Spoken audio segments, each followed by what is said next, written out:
تعزیتی جلسے کو خطاب کرنے کے لیے ایک ایسی شخصیت ہمارے بیچ تشریف لا چکی ہے جن کا تعارف تو میں نہیں کرا سکتا، اس لیے کہ ان شخصیتوں کی جو حیثیت اور عظمت ہے وہ ہم جیسے عام لوگ اندازہ نہیں لگا سکتے۔ البتہ یہ کہ جو ہمارے علماء کرام حوزہ علمیہ میں تدریس کے تعلق سے موجود ہیں یا حوزہ علمیہ میں تعلیم حاصل کر چکے ہیں، وہ ان کی شخصیت کا اندازہ بخوبی لگا سکتے ہیں کہ بہت خوش قسمت ہیں ہم لوگ کہ ہندوستان کے اندر ایک ہی شخصیت میری نظر سے فی الحال موجود ہے لبنان کے اندر جو درس خارج پڑھاتا ہے۔ میں بالکل عام فہم میں آپ کو بتانا چاہتا ہوں کہ درس خارج ہوتا کیا ہے۔ درس خارج مجتہدوں کو پڑھایا جاتا ہے۔ کفایہ، رسائل، مقاصد پڑھ لینے کے بعد جب اجتہاد کی منزل میں عالم قدم رکھتا ہے تو وہاں سے اس کا درس خارج شروع ہوتا ہے۔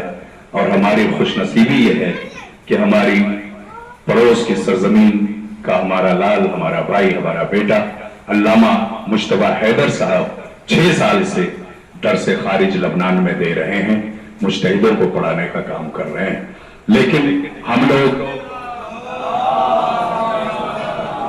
محسوس نہیں کر پاتے، اس لیے 9 سال کے بعد پھر ہندوستان تشریف لائے، ملاقات ہوئی اور مجھے یہ پہلے سے علم تھا کہ سرکار اس وقت درس خارج دے رہے ہیں، تو ہم نے چاہا کہ ہماری بستی میں یقیناً بڑے بڑے ذاکرین، خطیب، علماء بھی آتے رہتے ہیں، لیکن اس طرح کا عالم بڑی مشکل سے ہی شاید آ پاتا ہو۔ ان سے پہلے علامہ شبیر نجفی صاحب قبلہ جب باحیات تھے تو یقیناً جب بھی آتے تھے تو کبھی کبھار آیا کرتے تھے، یا ان سے پہلے کچھ ہمارے علماء دین گزرے ہیں، علامہ ظفر الحسن صاحب قبلہ وغیرہ، جنہیں ہم کہہ سکتے ہیں کہ جو درس خارج اور اجتہاد تک پہنچے تھے۔ باقی ہمارے اطراف میں اس طرح کی شخصیت اس وقت موجود نہیں ہے۔ آج ہمارے بیچ اس تعزیتی جلسے میں شہدائے یمن، شہدائے عراق، شہدائے کویت، شہدائے لبنان کو پرسہ دینے کی غرض سے حجت الاسلام والمسلمین آیت اللہ الحاج مجتبیٰ حیدر صاحب قبلہ ہندی لبنانی آپ کے بیچ حاضر ہیں۔ میں ان سے گزارش کروں گا کہ وہ برسر ممبر تشریف لائیں، اور آپ حضرات سے گزارش کروں گا کہ مل جل کے بلند آواز سے ایک مرتبہ نعرہ صلوات پڑھیں۔ محمد والے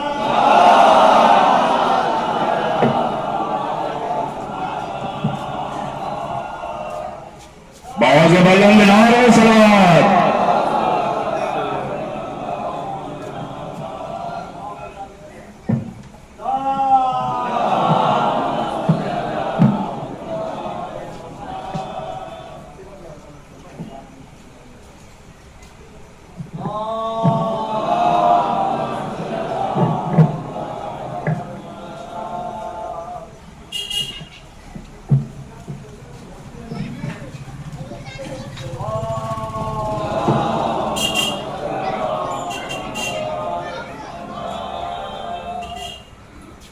رحم الله من يقرأ الفاتحة.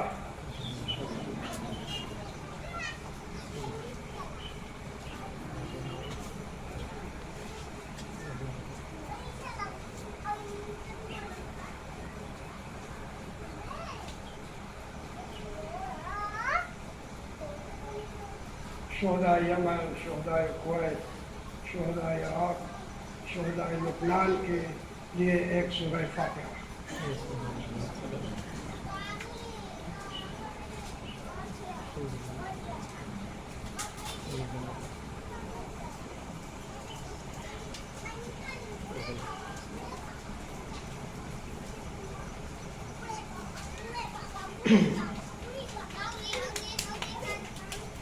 اعوذ باللہ من الشیطان الرجیم، بسم اللہ الرحمن الرحمن الرحيم الحمد لله رب العالمين حمدا أزليا بأبديته وأبديا بأزليته صرمة بإطلاقه متجليا في مرايا آفاقه حمد الحامدين دهر الدائرين صلوات الله وملائكته وحملة عرشه وجميع خلقه من أرضه وسمائه على سيدنا ونبينا أصل الجود وعين الشاهد والمشهود أول الأوائل وأدل الدلائل مبدأ النور الأزلي ومنتهى العروج الكمالي غاية الغايات المتعين بالنشآت إلى الأكوان بفاعليته وأم الإمكان بقابليته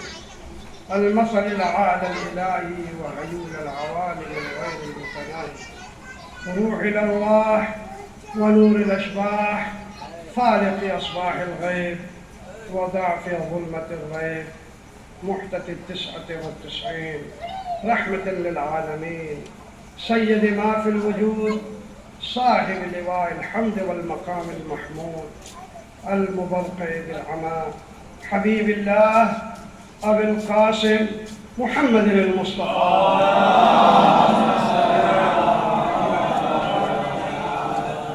وعلى آله الطيبين الطاهرين أما بعد فقد قال الله جل وعلا في محكم كتابه ومتقن خطابه وقوله الحق بسم الله الرحمن الرحيم إن أكرمكم عند الله أتقاكم صدق الله العلي العظيم وصدق رسوله الكريم ونحن على ذلك من الشاهدين الشاكرين قرآن مجید کی یہ آیت اس میں ارشاد الہی ہے کہ تم میں سب سے بڑا کریم صاحب کرم وہ ہے جو صاحب تقویٰ ہے. کرم اور تقویٰ یہ دو صفتیں ہیں. جہاں تقویٰ ہوگا وہاں پہ کرم کا ہونا ضروری ہے. جہاں کرم ہوگا یہ ضروری نہیں کہ وہاں تقویٰ ہو. ہاں تمتائی کریم تھا لیکن متقی نہیں تھا. امیر المومنین صاحب کرم ہے اور متقیوں کے امام ہیں.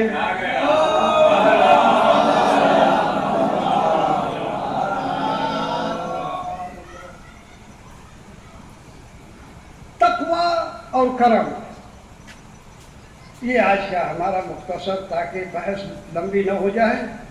جب بحث لمبی نہ ہونے پائے مختصر طریقے سے ان دو جملوں کو سمیٹتے ہوئے ہم نکلیں گے. کرم کو اللہ تعالی نے قرآن مجید میں دو منزلوں پر کرم کا استعمال کیا. تیسری منزل نہیں ہے. پہلی منزل علم کی دوسری منزل تقوی کی. علم کی منزل میں ارشاد الہی ہوا اقرأ باسم ربک الذی خلق خلق الانسان من علق اقرأ وربک الاکرم الذی علم بالقلم. اور جب تقوی کے بارے میں ارشاد ہوا کہا ان اکرمکم عند اللہ اتقاکم. علم اور تقوی یہ دونوں میں ملازمت پائی جاتی ہے. جیسا کہ علم اصول میں ملازمہ عقلیہ، ان دونوں میں ملازمہ عقلیہ کی نسبت ہے. تقوی بغیر علم کے نافع نہیں وعلم بغیر تقوی کے مفید نہیں.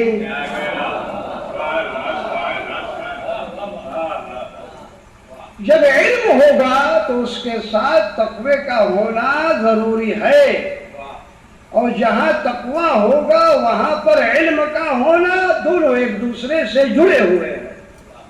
لہذا علم تو ایک عظیم چیز ہے. اللہ تبارک و تعالی نے جیسا کہ میں نے شمار کیا 880 بار علم کا ذکر قرآن میں کیا.